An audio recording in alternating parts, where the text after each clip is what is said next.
Welcome.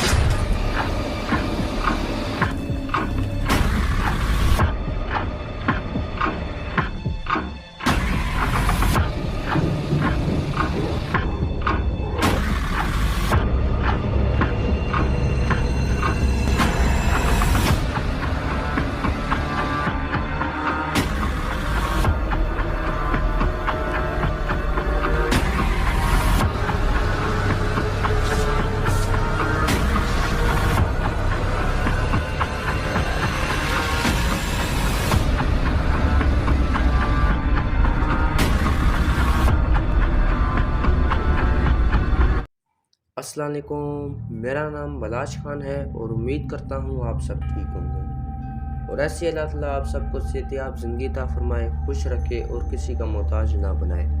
तो चलिए आज की कहानी को शुरू करते हैं। ये जिन भाई ने हमारे साथ शेयर की तो हम उन्हीं की ज़ुबानी सुनेंगे। मेरी उम्र अभी 22 साल हो चुकी है। ये वाक़या मेरे साथ हुआ जब मैं तब 12 साल का था और हम लोग तब कैलिफोर्निया में रहा करते। एक घर हमारा हुआ करता जो कि एक समंदर के किनारे एक बीच पर था। काफ़ी अच्छा घर था हमारा। 3 बेडरूम हुआ करते और जो मेरा बेडरूम था वो मैंने अपनी छोटी बहन के साथ शेयर किया हुआ था। बाकी जो मेरा भाई और मेरे पेरेंट्स के पास एक अलग अलग बेडरूम हुआ करते। ऐसे ही हम उस घर में ही रहा करते थे।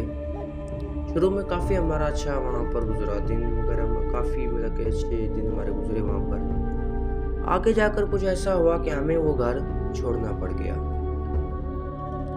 ऐसे ही रात को देर से अभी सब घर वाले सो चुके थे और घर वाले जो थे मेरे, हर कोई अपने रूम को के जो डोर है उसको लॉक करके सोते और बंद कर लेते। मगर ये चीज़ मुझे पसंद नहीं, मैं दरवाज़ा खुला ही छोड़ता। ऐसे ही जब घर वाले सब रात को देर से सो जाते तो मैं देर तक मोबाइल चलाता और टीवी पर मोबाइल पर शो देखा करता। ऐसे ही एक रात में देर से शो देख रहा था मोबाइल पर, तो मुझे ऐसे महसूस हुआ जैसे हमारे घर के जो हाल है वहाँ से कोई चीज़ गुजरी हो। पहले मैंने इस चीज़ को इतना फोकस नहीं किया, मैंने समझा शायद मेरा भाई होगा, मगर वही चीज़ मुझे दोबारा महसूस हुई। अब मुझे इस तरह महसूस हुई वो चीज़ जैसे कि वो जो चीज़ है वो जैसे कोई लंबे कद का आदमी हो, वो वहाँ पर वॉक कर रहा है बार बार। उसका मुझे साया नज़र आ रहा है मगर उसका चेहरा उस टाइम मुझे नज़र नहीं आया।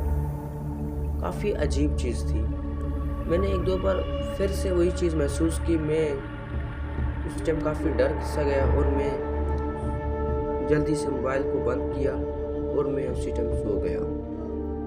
अगले दिन शाम को मैं किचन में, मुझे भूख लगी तो मैं स्नैक्स बना रहा था। तो हमारा जो घर का किचन था वो एक ओपन किचन था जहाँ से आपको हॉल वगैरह नज़र आ सकता है।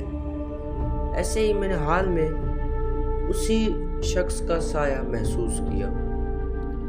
इस दफ़ा भी उसका चेहरा काफ़ी ढका हुआ था, मगर वो इस तरह महसूस हो रहा है जैसे वो अपने आप को छुपा रहा हो। मगर उसके साए से ही महसूस होता है कि उसका चेहरा काफ़ी खौफनाक और डरावना होगा। ये चीज़ काफ़ी अजीब थी और मैं काफ़ी उस टाइम डर सा गया। मगर मैं तो इन चीज़ों पर भरोसा ही नहीं रखता था, मुझे यकीन नहीं होता था कि ये चीज़ भी हुआ करती है। मैं समझता था सब कुछ ये झूठ है।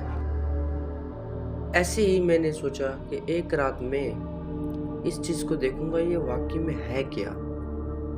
तो मैंने रात हुई तो जब सब अपने कमरे में सो चुके थे, मेरा भाई जो था वो उस टाइम अपने कमरे में शायद कोई काम कर रहा था कंप्यूटर वगैरह पे।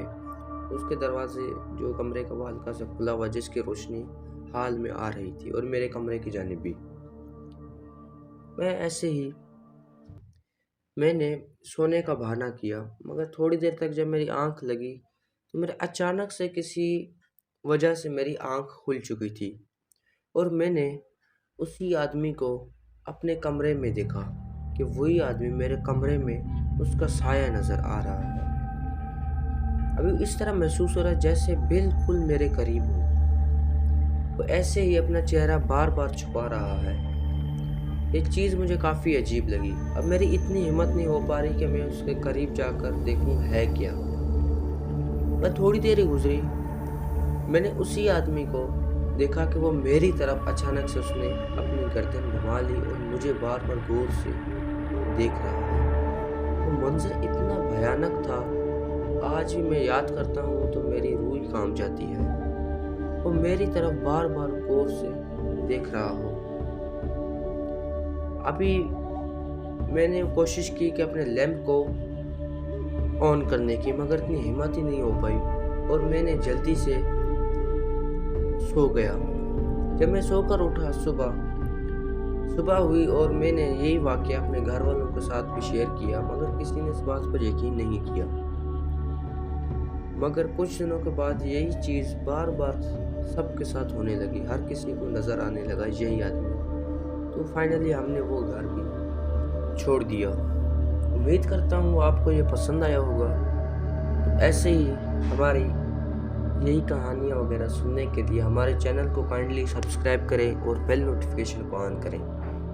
ऐसे ही आपको लेटेस्ट नोटिफिकेशन मिलेंगी, क्योंकि मैंने ये चीज़ नोट की है, काफ़ी जो हमारे देखने वाले ऑडियंस है वो आधे से ज़्यादा हमारे चैनल को सब्सक्राइब भी नहीं करती। तो हम लोग किस तरह आपके लिए अच्छी चीज़ें लाएं, आप थोड़ा हमें भी सपोर्ट करें, तो ताकि हम भी आपके लिए अच्छी से अच्छी चीज़ें ढूंढ कर लाएं। तो उम्मीद करता हूँ आपको ये पसंद आया होगा। तो थैंक्स फॉर वॉचिंग।